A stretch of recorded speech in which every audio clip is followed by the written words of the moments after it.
I appreciate, to begin with, the thoughtfulness with which Tommy went about picking songs tonight. I think about the song Where No One Stands Alone being a song that I have sung in some of the dark moments of my life.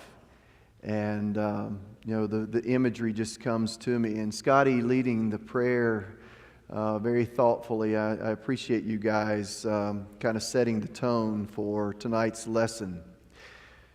Many people have called it a permanent solution to a temporary problem. The June 26, 2018 edition of the AJ had a front page story about it. When seemingly happy and successful people like celebrity chef Anthony Bourdain and fashion designer Kate Spade took their own lives, people gave renewed attention to suicide.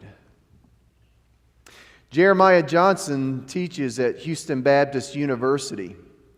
He leads a Christian Thinkers Society, and he wrote a book entitled Unanswered. He said in that book that the most common question that the Christian Thinkers Society receives is not about human origins. It is not about the identity of Jesus Christ. It is not about world religions. The number one question that the Christian Thinkers Society is asked about by a long margin is mental illness and suicide. That seems to coincide with the rising number of suicides in recent years. Suicide is currently the number 10 cause of death in the United States. There are 2,000 attempts every day. There are 1 million suicides every year worldwide, so this is not simply a United States problem. The number of suicides have risen in every state except Nevada, interestingly, since 1999. Each year for the last 7 years, the suicides in Lubbock have hovered around 50. But that tells only a part of the story, those particular statistics.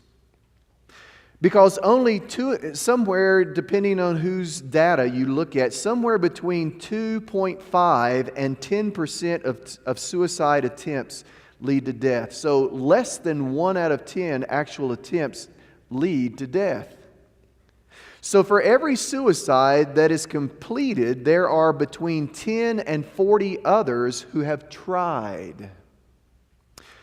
They've tried through gunshots, through pills, through carbon monoxide poisoning, through hangings, through jumping from high places, from running in front of traffic, in any number of ways that people have come up with to try to end their lives.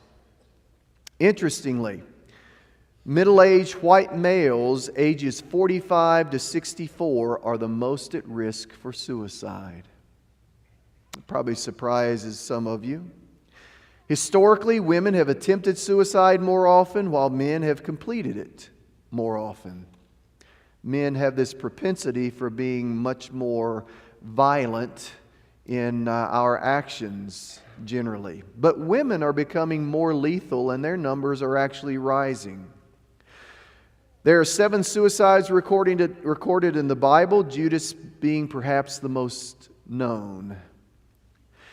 And then there's the contagion effect, or the copycat suicides, where a suicide triggers friends or family initiating the suicide as their reaction to the tragedy of loss.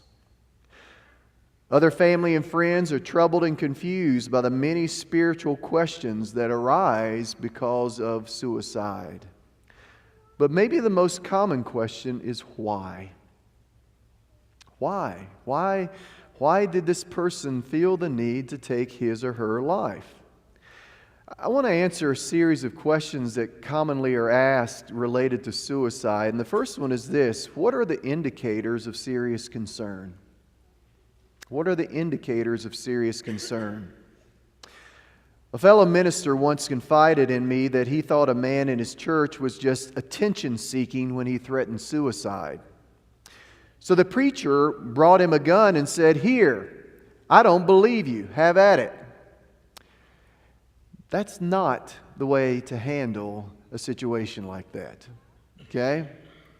Now, there are times that such threats can be attention-seeking, but all mention of suicide or wanting to die should be taken very seriously, because some people, even if they really are just seeking attention, may go further than they intended to go. So you take every mention of that very seriously. However, there are two questions that help determine how serious the matter is. One is, how lethal is the situation? In other words, is there a plan and a means to carry out the plan? How lethal is the situation? And the other one is, how imminent is the situation? Or you might ask, is this going to happen if someone doesn't intervene? Is it that close? Is that person that close to this circumstance? And so the more concrete the plans, the more likely there will be an attempt. If a person has a time, a place, a method, and a rationale behind the suicide, this is very serious. Okay? And so you begin to ask questions, and we'll talk about this later on in the sermons, but you ask questions in order to discover how serious the threat is. If a person who has been depressed pays off their bills, gets his will in order, and has a sudden lift in his mood, that can be very serious as well. One of the things that often happens is a person who has been depressed for a long period of time, dealing with loss or some kind of pain in their lives, will all of a sudden seem to be brighter, and you think, well, good, they've moved past it, they're feeling better, they're improved, when in actuality what's happened is they have resolved that they're going to take their life, and their mood has lifted because there's some finality. They see an end, a light at the end of the tunnel, so to speak, for their pain. How do people get to the point of wanting to end their lives? Again, that's a question so often asked. Why did they do this? How did they get there? We may be very familiar with celebrity suicides. People like comedian Robin Williams, musician Kurt Cobain, author Ernest Hemingway, Superman actor George Reeves, football player Junior Seau, game show host Ray Combs, and artist Vincent van Gogh. The suicide is not relegated to a limited people from a certain area of life or a certain circumstance of life. These are people from all walks of life. In fact, a Google search reveals hundreds of celebrity suicides. But for most of us, it is much more personal. And I'm going to guess that some of you are here tonight especially because it is personal for you. My best friend in high school, Ralph, struggled with alcoholism like his dad did. His dad in his 40s committed suicide. Ralph didn't wait that long. He took his life when he was in his 30s.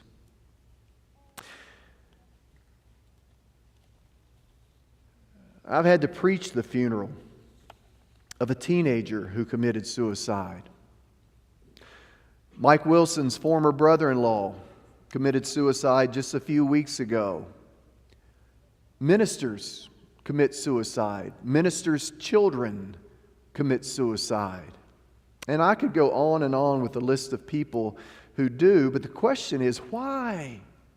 Why? Especially when someone may know better, when someone may have better circumstance than they're giving themselves credit for. Well, maybe this will help explain. Suicides often come when a person is fatigued from sleeplessness, because fatigue can make any of us weak.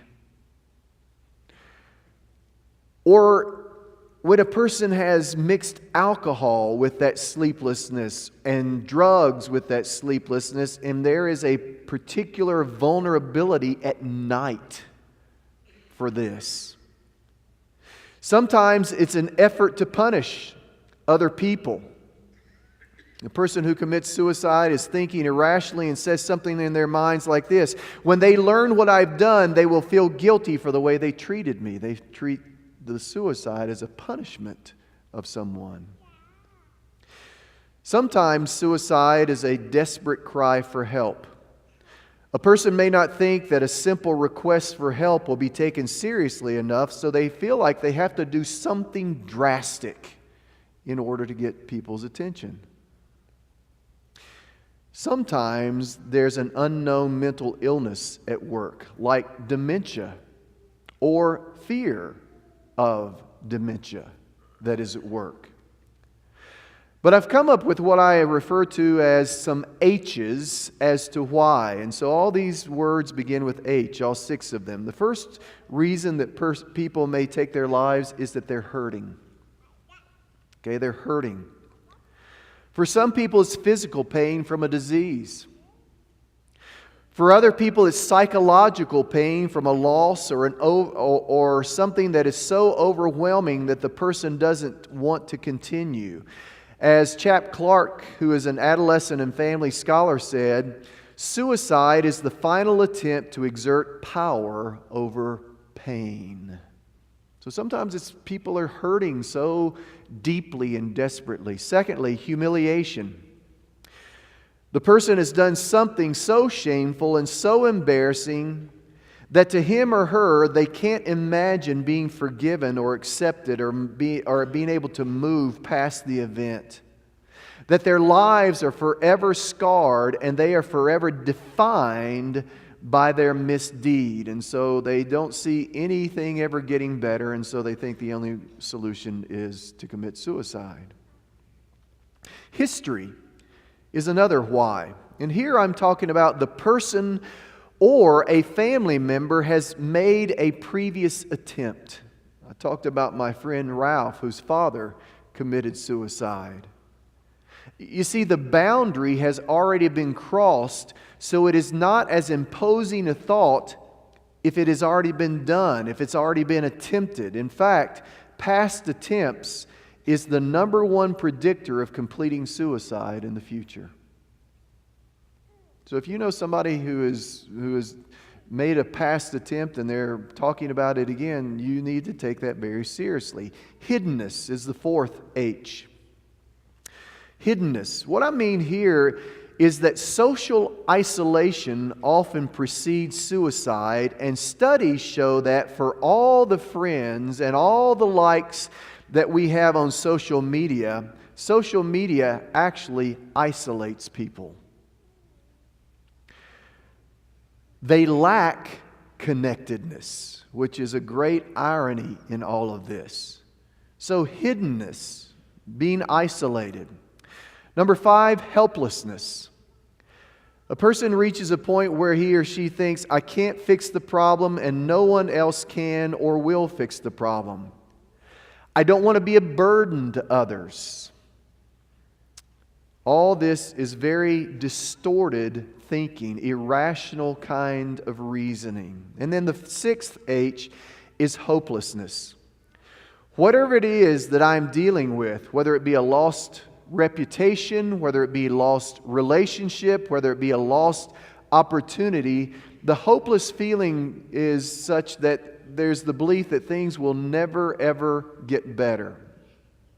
So how can we as church, how can we as people who represent Jesus Christ, how can we help and minister to people who are struggling with these kinds of thoughts?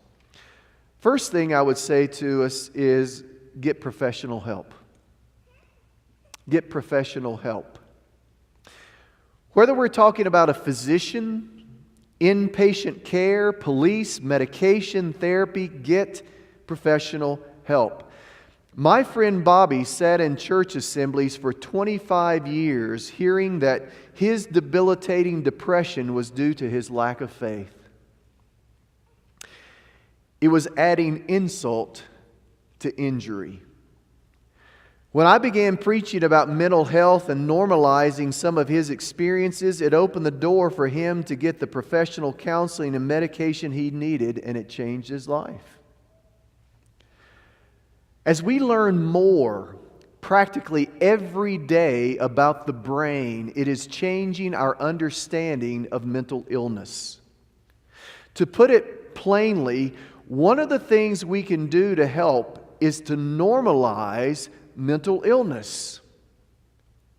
Like other parts of the body, our brains can get sick. Our brains can get sick. And so it shouldn't be unspeakable, it shouldn't be taboo, and it certainly should not be maligned when somebody's brain gets sick. I mean, would we malign a person with a broken leg? Would we malign a person who is a cancer patient? Would we malign a soldier returning from war who has an amputation? We wouldn't malign anybody in that circumstance. So why would we think something negatively when someone's brain gets sick? I'm going to tell you, as someone who has suffered from depression, I can tell you that it clouds everything.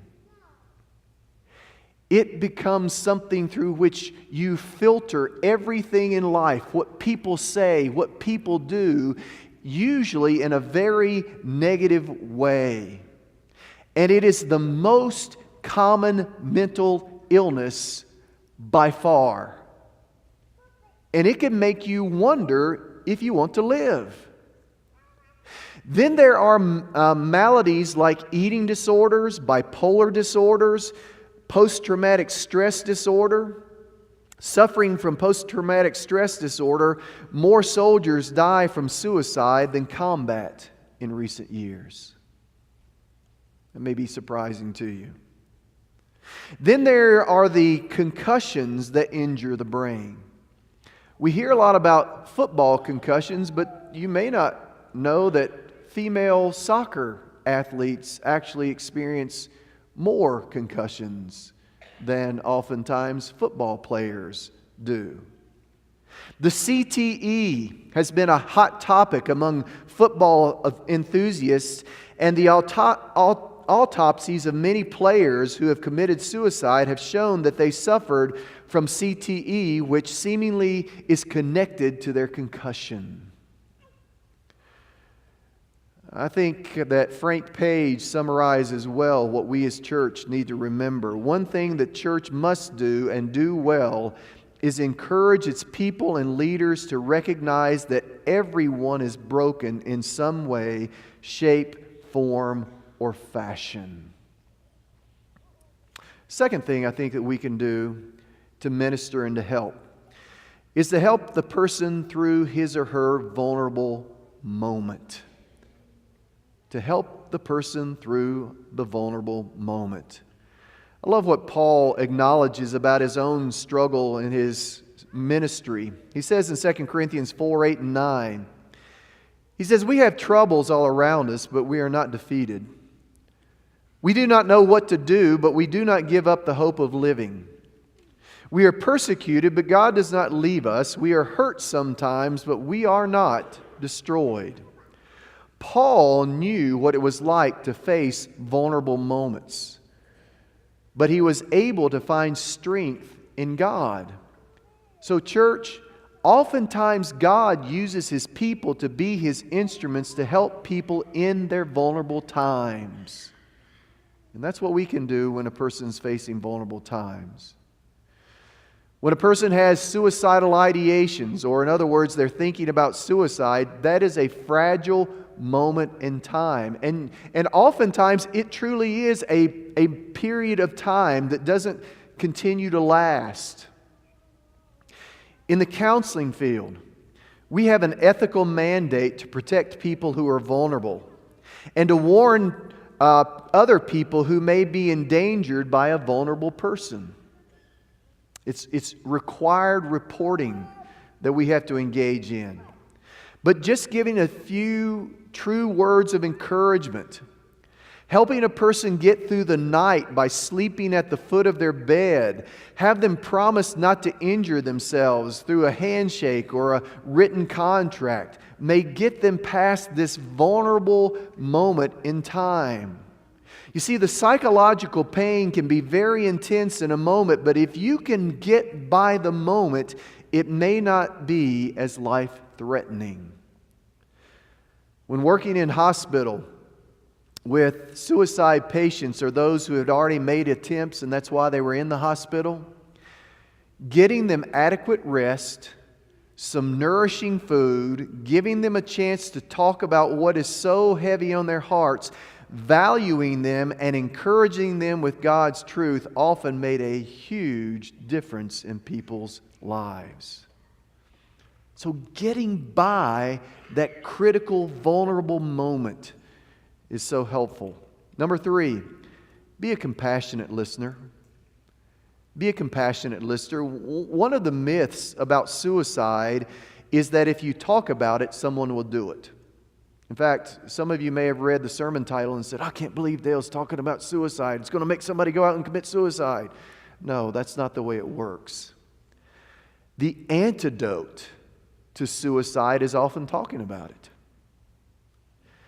Ask questions like, are you thinking about harming yourself? Are you thinking about committing suicide? Have you ever attempted suicide? How would you do it? What do you have available for you to do it? Who could help you get through this? Sort of like letting the air out of a balloon that is about to pop. Talking can take some of the intensity out of a suicidal situation. So listen. Relate to the person and his or her struggles. Give a loving and sensitive response. But ask those questions. Take them out of the darkness and put them into the light. Number 4. As a church, we must be devoted to truth, grace, and restoration. As a church, we must be devoted to truth, grace, and restoration. Here's a sad truth, okay? And I especially want to share this with anyone who may be in the assembly tonight and you're still struggling from guilt over someone in your life who's committed suicide, okay? If a person is firmly resolved to kill himself, you may be able to hinder him. You may be able to prolong it so that it doesn't happen as soon as it might have otherwise, but no one can ultimately stop him if that person is resolved to do it. What people wonder is, how will God judge this? What will God do with a person who commits suicide? Is that a straight ticket to hell? And so let me say this. Life is a gift. As Creator, only God has the authority to end human life. Suicide is selfish and suicide is wrong. It is a sin that for a Christian speaks poorly to the world about the goodness of God. But is it the unforgivable sin which some make it out to be? There's only one sin mentioned in the Bible that is referred to as unforgivable, and that's blasphemy against the Holy Spirit. And you may be sitting and saying, well, they didn't have a chance to repent and ask for forgiveness if they committed suicide. I understand our effort and desire to define things and make things black and white. I understand that. I wish life was so black and white. But I think we may be too narrow in our understanding of grace. And what I mean by that is not to put myself in God's position. What I'm saying is let God be in that position. I know that some people have been deterred from taking their own lives because they are afraid of standing before God having done so. And that should be sobering. That should be sobering. But only God knows the internal struggles of the heart, mind, and brain. Let Him be the judge. We as church need to be a sanctuary where people are treasured, loved, and encouraged. And we'll let God be God. In Ephesians 3:16 through 19, I love this passage because it speaks of something that we can hold on to no matter how bad life may seem. Paul's prayer here is this. He says, I pray that from His glorious, unlimited resources, He, speaking of God, will empower you with inner strength through His Spirit. Then Christ will make His home in your hearts as you trust in Him. Your roots will go down into God's love and keep you strong. And may you have the power to understand, as all God's people should, how wide, how long, how high, and how deep His love is. May you experience the love of Christ, though it is too great to understand fully. Then you will be made complete with all the fullness of life and power that comes from God. That should maybe be our prayer for one another. You know, one of the things that I've encouraged our shepherds to do when it comes to the shepherd's prayer is to read some of the prayers like this of Paul's, to know how to pray for one another. I want to share with you Isaiah 61, 1 through 3, as we begin to draw to a close.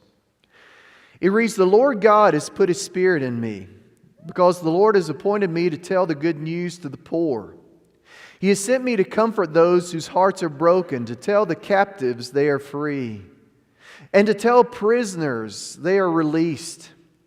He has sent me to announce the time when the Lord will show His kindness and the time when our God will punish evil people.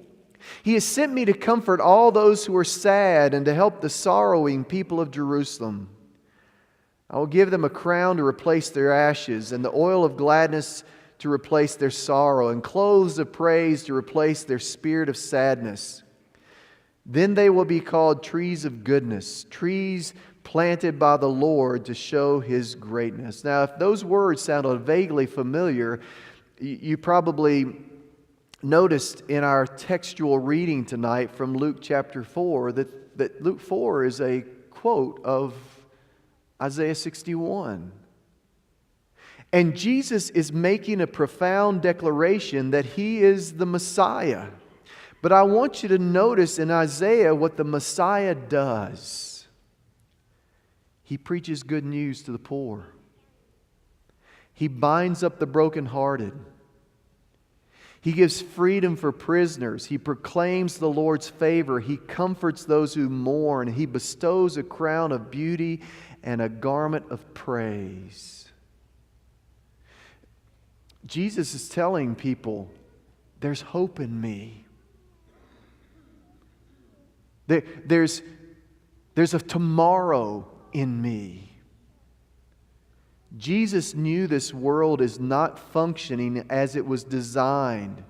He Himself says in John 10 and verse 10, a thief comes to steal and kill and destroy, but I came to give life in all its fullness. So what we must continue to hold out to people is Jesus and the message of Jesus. So keep your eyes focused on Jesus because He gives life. If you need help, come. Let's stand and sing.